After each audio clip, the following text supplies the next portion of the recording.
with everyone. I hope you've enjoyed your short stay in Cuenca. Ever since I was little, I had the opportunity to travel to faraway places with my parents during summer or during vacations. And those experiences, being in spaces different from the ones that I was accustomed to, is what actually inspired me to study architecture. And during the time when I was starting my profession, I was really concerned about the link between architecture and the natural environment. How is it possible that we build something with disregard for the natural resources? How do we combine, how do we get to a point where these two actually work together? Since the development of air conditioning or other materials, architects have been designing spaces to be bigger, more comfortable, but also disconnected from the natural environment. And to me, that was something that I really wanted to change with what I wanted to do. I wanted my practice to be focused on sustainability and on nature. The first intersection that I found between architecture and travel was in the development of the Baltra airport in Galapagos, which some of you might visit during your stay in Ecuador. This was the first project that actually made me realize the impact that we have in designing buildings for the travel industry, a huge industry that can have an enormous impact for good or bad on the surroundings. And later on in 2014, when in order to preserve this family property, this belonged to my husband's family, we were forced to become hoteliers in a sense, trying to recover this historic building without any other purpose to give it other than a hotel. And with Carlota, we probably came across several of the challenges that you've come across in different projects or as travel designers. How do we provide the best experience possible, navigating through small and big decisions that have an impact on the environment? Like small issues or things about including different systems in a hotel, for example. And to me, this was a really rewarding process. It was long. It was trying to find the balance between intervention and respecting the cultural heritage, which is also respecting the environment. And also trying to figure out how to navigate between cost and between my own convictions. When do you draw the line? How do we include systems and make sure that that also doesn't impact our operation? And of course, we can talk about this project later on, but this is not what I want to focus on today.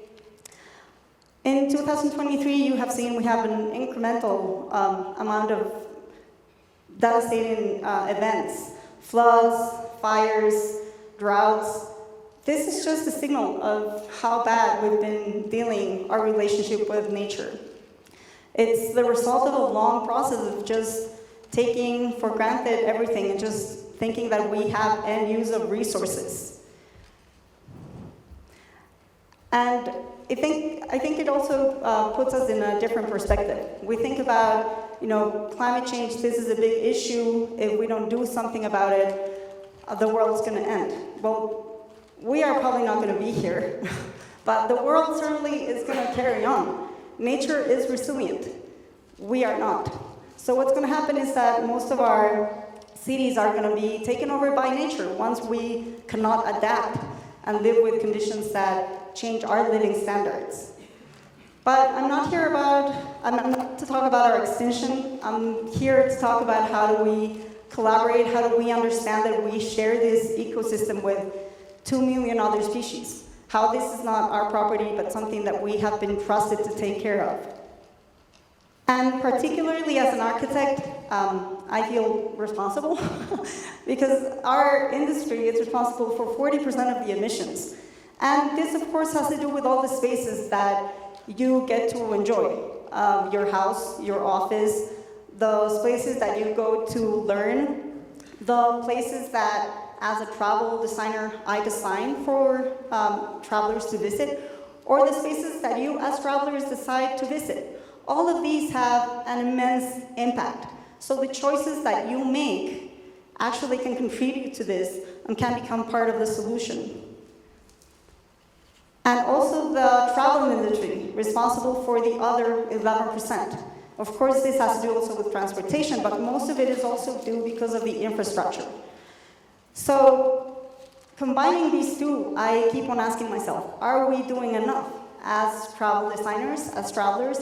Are we taking control? Are we doing enough to change that situation? And I wanted to share with you some key issues that I think might lead us on a correct path towards finding that balance and having to reduce our impact. I know we're not going to be able to stop climate change. Of course, that's a reality that now we can measure. It's not something that we can stop. It's something that now we have to adapt to and mitigate. But it certainly needs, we need all of us to contribute towards that. So the first idea I want to leave with you is respecting place. And respecting place is about understanding, of course, the natural conditions of the spaces that we design. As an architect, for example, it's understanding that even though I might have a deed to a piece of land, that land is not mine. It belongs to the species, to the flora and fauna that inhabit that area.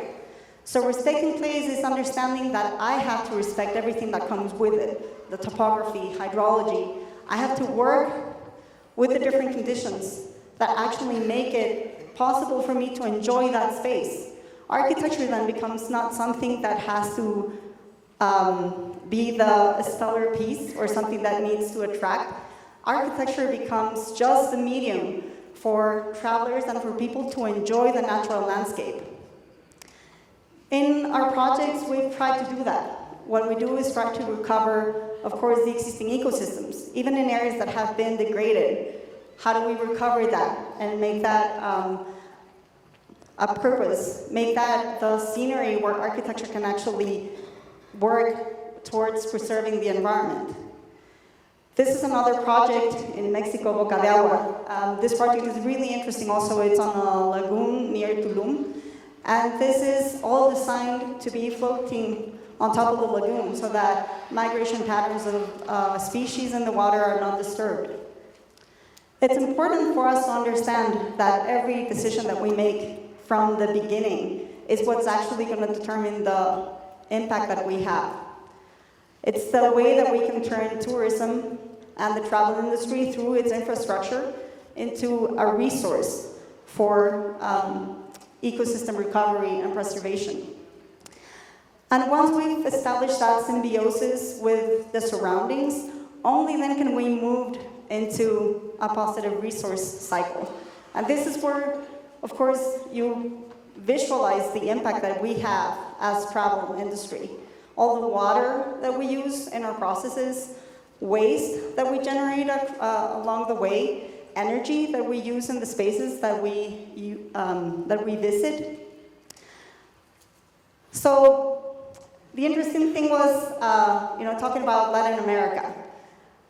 And we have this incredible area of the world from 30 degrees north to 50 degrees south, from the Sonora Desert all the way to Tierra del Fuego. We have such a vast area of the planet where we can actually take action.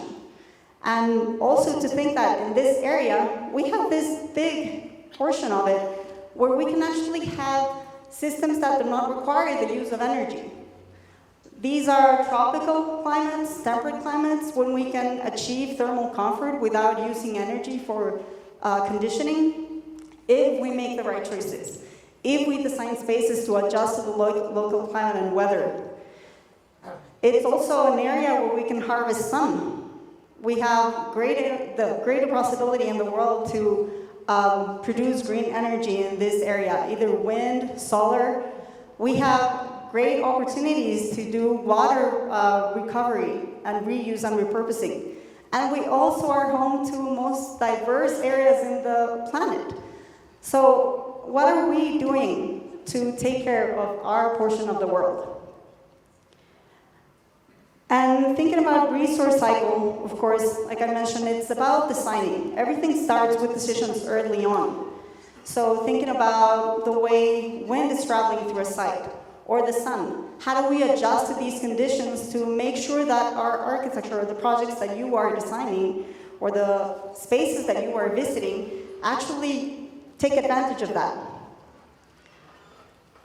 Renewable energy, for example, is something that we can take advantage in most of the projects. Eolia, for example, has 50% of its energy from PV. This is Hotel Terrestre in Mexico, Bataller Arquitectura. They also run 100% on solar energy. This is a project, I think it's in, I don't remember the location, but they run 100% on solar energy. They don't use air conditioning. Everything was designed with local materials so that the project adapts to the surroundings. And these projects have in common also their concern about the water cycle. And this is something important. We just saw that image about water in Cuenca and how, it's one of the resources that we have to take care of.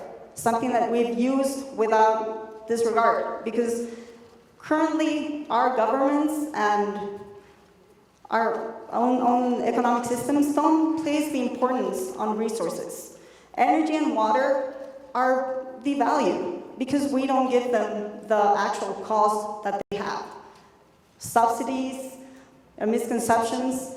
So we really need to take care of these resources. So a positive water cycle, for example, would use potable water for things such as showering, but then you can actually recover that water, retreat it, reuse it, bring it back into the building, and make sure that you don't have any discharge. I don't know how many of you travel to the beach or plan your vacations for the summer. If you're traveling to a location on the coast, think about the wastewater that comes out of the toilet. Does it go directly to the ocean? Wouldn't you rather be in a place that is actually treating that to make sure that that ecosystem is maintained so that you can enjoy what you actually went there to enjoy? So these are decisions that we as travelers have to be conscious about, and also as travel designers. And this brings me to another point, thriving communities. And we talk about resources, energy, water, materials, but what about communities? People are actually our best resource. So thinking about projects where you can actually engage the community, having participatory design processes, for example, or just being mindful of the decisions that we make. What steps are we taking? Are we actually choosing a destination also to empower people in a community or provide them even with resources needed to protect their own surroundings? I've had the opportunity to work with projects such as Capawi. They went through this reconstruction process in 2018, and it was, for me as an architect, it was a humbling process, just realizing that I was just there as a carpenter because the community actually did all the work. It's just their ancestral wisdom. It's their knowledge. They have the key to be able to adapt to changes and mitigate. They can make the best use of resources.